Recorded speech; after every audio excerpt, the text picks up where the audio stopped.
Hey guys, Andre here to talk with you real quick about the Hyrule Amino app for Zelda fans who has sponsored this video. Now, you of course clicked on this video to hear our thoughts on Zelda Breath of the Wild, but if you want to be a part of the discussion yourself, the Hyrule Amino app is a great way to do that. It allows you to connect with thousands of Zelda fans where you can find, share, and discuss all kinds of Zelda-related things, like what Zelda game really is the best, getting tips on defeating a tough boss, and of course, viewing some rather impressive artwork. A couple of the cooler things I came across in the app include a detailed breakdown of who or what the light spirits are in Twilight Princess, as well as one theory as to when in the Zelda timeline Breath of the Wild takes place. There's a lot you can do, so to check it out for yourself, all you have to do is click the links in the description below, or search for the Hyrule Amino app in the App Store or Google Play. And when you're there, you may want to try following some people like me, Andre GX, and voting in my poll on which of the three Zelda timelines has the best games. And with that, let's get back to our regularly scheduled discussion.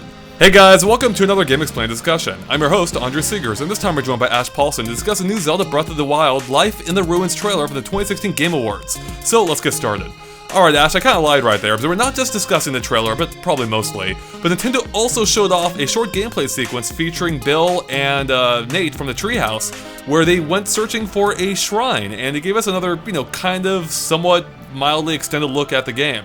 So I thought we'd talk about all of this, considering everything they showed off was off the plateau, which is something we've seen very little of so far.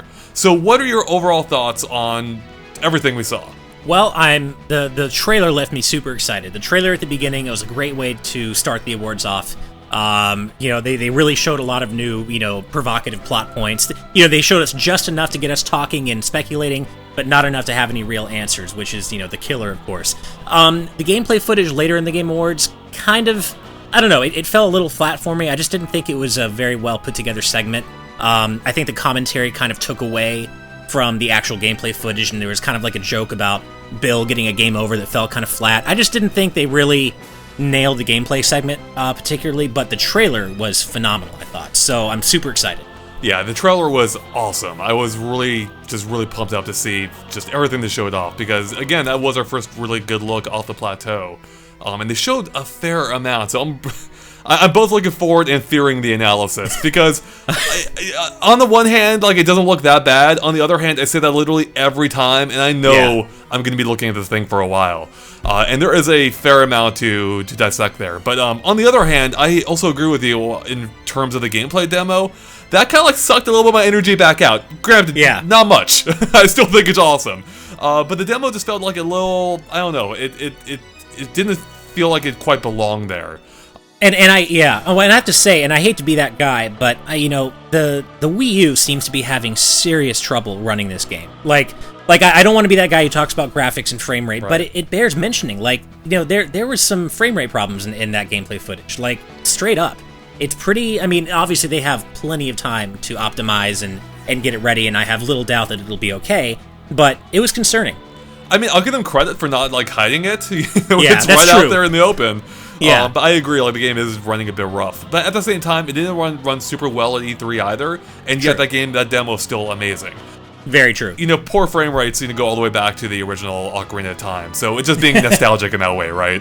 Exactly. Yeah. No, it's totally it's nostalgia fuel. Yeah. I do think that demo there just felt a little bit out of place, with it feeling almost like a truncated Treehouse Live. Well, it was weird because we were supposed to take it as this live gameplay demonstration, but then there were very clear cuts between certain segments of the gameplay. So I think it was very clear that it wasn't live, but it was being billed as live, and I just feel like Bill, I don't know, just because Bill. Oh, very nice. Yeah, I guess it kind of fell flat in a lot of ways, and I just, like you said, it didn't really feel like it belonged there. It just felt kind of like a rushed, pieced together segment. Yeah, especially with some of the audio issues they had, like with them blowing out the microphone. That's something you think they'd be able to fix, having pre-recorded it.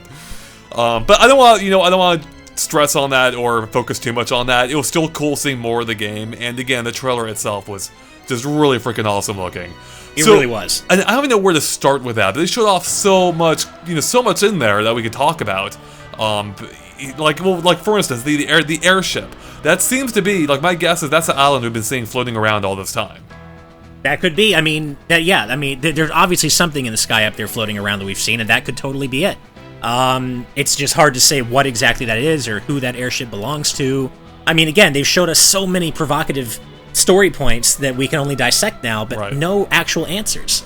Yeah, there are a lot of mysteries here, and perhaps one of the biggest mysteries we should touch on, in fact, as I've already touched on in a video, was the fact that we see someone dressed as Link who doesn't appear to be Link because it looks to be a woman. Now, I threw out a video out there just in the excitement of the moment. I wanted to touch on it, just, throw out all the ideas of what it could be. And in hindsight, I think that was a mistake, because in looking and thinking about this more, I think some of my initial ideas might have been a little out there. So now that I've had some time to process it, I think it is interesting that they presented this character as a giant mystery. You don't see her face, and the fact that she's dressed up as Link is pretty interesting in that she's wearing the same blue tunic, has a pouch to hold things, and appears that she may even be holding a Sheikah slate. So given all that, I think there's a good chance she is an important character in the game, and by that I mean it's probably Zelda. We haven't seen her yet, we've heard her, but we haven't seen her, and it makes the most sense for this to actually be Zelda as opposed to any other alternatives. But who knows, maybe it could be another mystery character we don't know about. But what are your thoughts on this, Ash? Right, well, I'm wondering if it's less the fact that they're dressed as Link, and more that this is just some sort of symbolic garb, like maybe it's some ceremonial garb, or these clothes are somehow symbolic, and a lot of people wear them, not just Link, but a lot of people. So I'm wondering if that's kind of what we're seeing. But clearly, Nintendo cut this trailer on purpose to make us question who that character is. So we don't see her face, right? You don't see her face, and she's obviously she's dressed like Link, so you're supposed to think, wait, why is this female character dressed like Link? So Nintendo obviously wants us to speculate about this. I don't know why some people get so unbelievably angry about the mere idea that there could be a female Link or a playable Zelda. I don't get that. But we're only throwing out possibilities, and I think there is a distinct possibility that there is a playable Zelda. Is this a playable character? Could this be a second playable character in addition to Link? I think it's possible. I mean, I just don't know how they would reconcile the story. I mean, let's say that you can choose to play as Link or Zelda whenever you want, and they generally play similarly. I don't know how they would reconcile that story-wise with the fact that, this game does seem to be at least partially about Link, and his lack of memories about what happened to Hyrule. Mm-hmm. So if they are going for a dual playable character setup, I don't know how they would reconcile that. But, perhaps she's only playable in specific sequences or something like that. Like flashback sequences, maybe. I mean, possibly. As we've touched on before, and by before I mean the previous discussion where we tried to record this and it just totally failed. I think as you mentioned, Link has no memory here. He, and that's a big hook of the game, is what's going on here, both in this world and Link's position in it. So maybe there could be flashback sequences to fill in those gaps, perhaps involving this new character who probably is Zelda, or someone else. Maybe that could be the case. I'm just spitballing here, as I was in that video. It could be any number of possibilities. Yeah. But it would be very interesting if we actually have a playable Zelda here. Which is something they've only kind of slightly dabbled in before with a playable dead Zelda in Spirit Tracks. Yeah, I mean, I feel like that only half counts. Now, real quick, kind of related to this whole thing, is at the very end of the trailer, we see Link sitting there next to another character who we also don't see their face of. I thought for sure that was Zelda, based on the fact that we see some some glove or long glove on her that seems reminiscent of the types of gloves she's worn before, but also there appears to be a braid of hair running down her front, she draped over her shoulder and is running down the front of her. And looking back at it now, I'm not as convinced that's actually hair.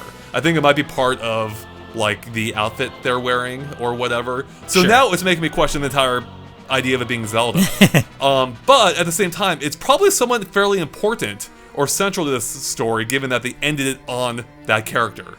So, do you have any thoughts as to what's going on there? It's hard to say. I mean, clearly that character is important, and it's like you said, it's really hard to definitively conclude that that character is the same as the female, quote-unquote female Link we saw earlier.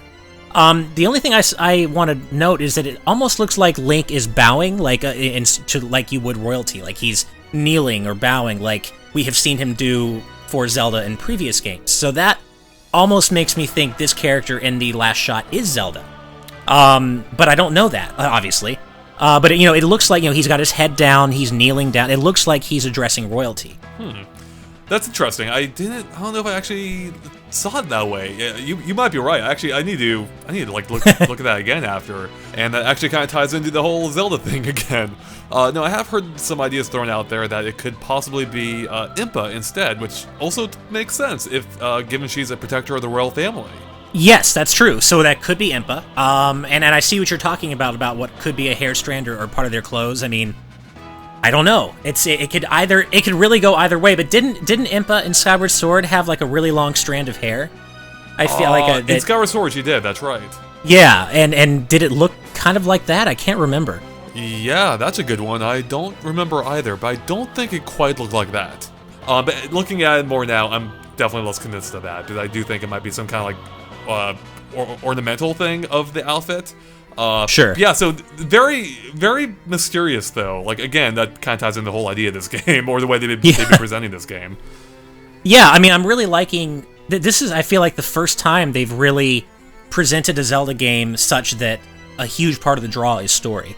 A big part of Zelda's story is what the fans fill in, for the blanks. And the fans get really into the story, but Nintendo typically usually doesn't trumpet that as a main aspect of a new game to get excited about, This time they are, though. They're really highlighting the story, if not as much as the gameplay, almost as much. And that's unusual to see Nintendo do. Yeah, it definitely is. So this is definitely a different kind of Zelda, which is what has been exciting me all this time. Okay, so let's go ahead and move on to something else from the trailer, and just, I don't know, I guess it's just a trailer in general, even, because we saw a lot more of Link exploring the world, and actually as part of that, we saw what looked to be like some kind of town, or some kind of settlement at least, with like a giant building and people running around, which is our first like real good look at actual humanity in this game. The fact that this world doesn't just belong to Link and the old man. There actually are people living in it. Right. Yeah, what do you think of that? That, to me, was the most exciting part of the trailer. Like the fact that we got to see more, more footage of the world outside of the Great Plateau, and see some of these towns and other NPCs that Aonuma was talking about during E3. I mean, I know the big thing at E3 was, wow, is the old man the only other character? Is the world desolate? And that's not the case. Like he said back at E3, no, there are towns, there are settlements off the Great Plateau, you just haven't seen them yet. Now we have seen them, and I think that's really exciting. We know now that Link is going to come across various settlements of other people who he's going to talk to and interact with, and who may, also have their own effects on this version of Hyrule. So I'm happy to see now that it really isn't just Link and the old man and potentially Zelda, like that there really are other people scattered around out there. And it kind of gives me almost like a Zelda 2 vibe in a bit, like where there's these vast stretches of nothing, and then you've got these little towns and settlements, that you come upon. So I am excited that we're finally seeing evidence of life beyond Link.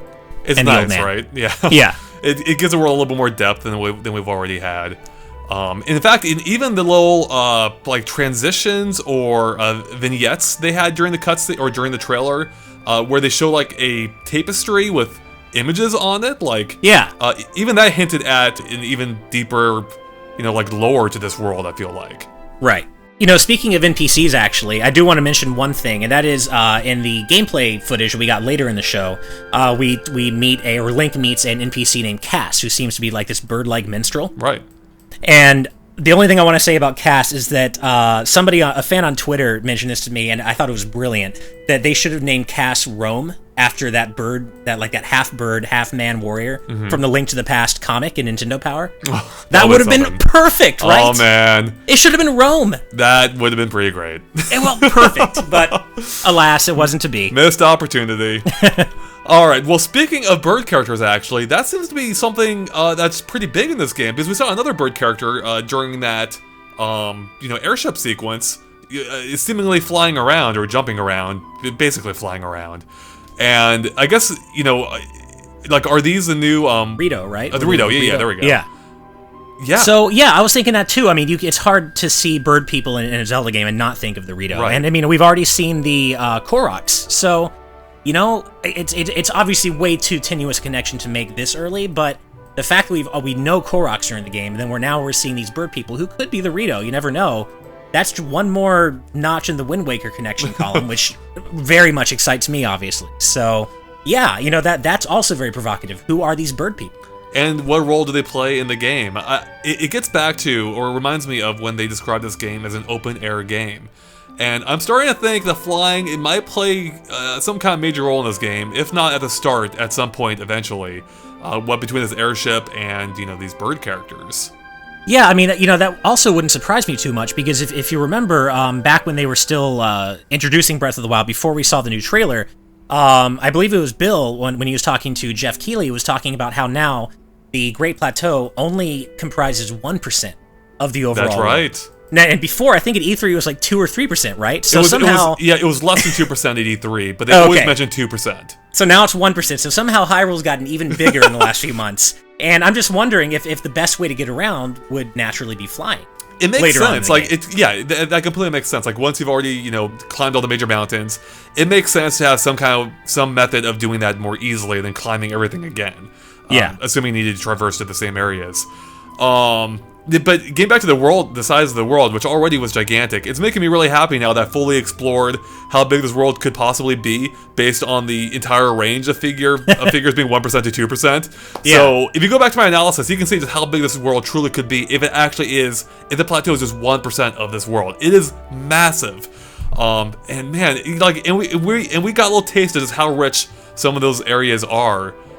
Just from this trailer, it showed off again all new areas. Like, I am so excited to explore this world.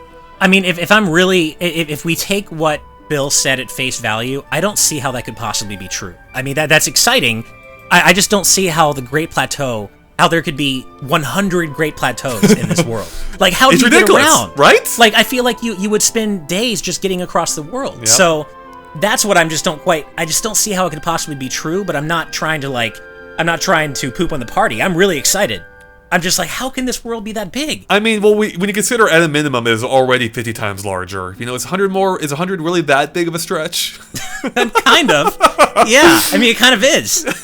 I mean, and I'm comparing that to other open world games that are already huge, and I already think they're a little hard to get around. It takes a little while. So I'm just, obviously Nintendo has a solution here, and they know what they're doing. Yeah. I'm just like, if this world really is that big, how is anyone ever going to see everything this game has to offer?